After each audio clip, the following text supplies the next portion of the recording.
Hello all. In this video you will get an idea about what is a heptagonal prism.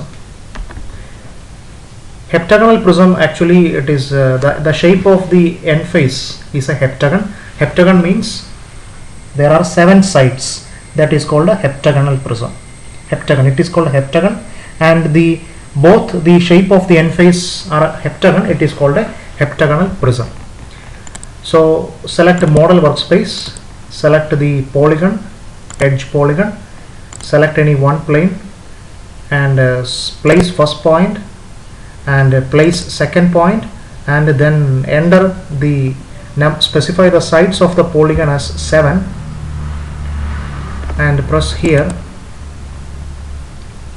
You can see a heptagon is displayed in the screen. Then select the stop sketch button.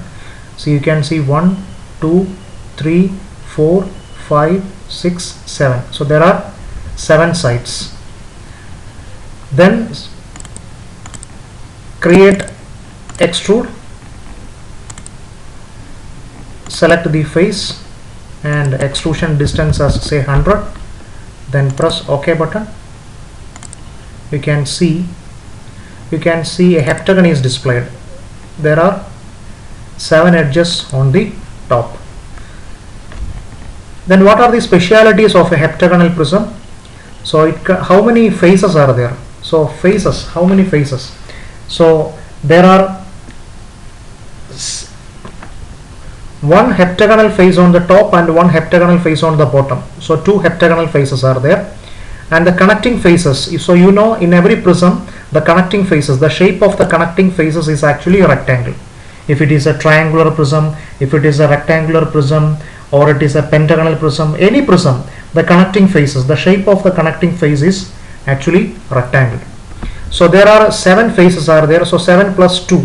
So a heptagonal prism consists of 9 faces.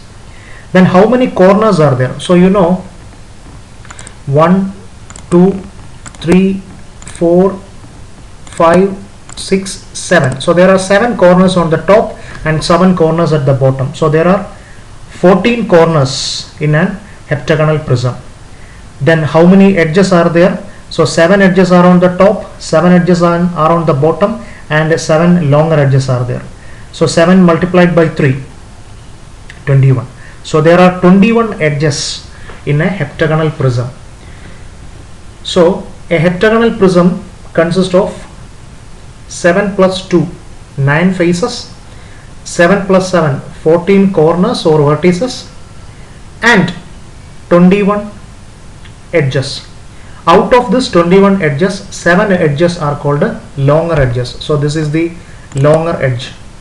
These edges are called longer edges. Thank you.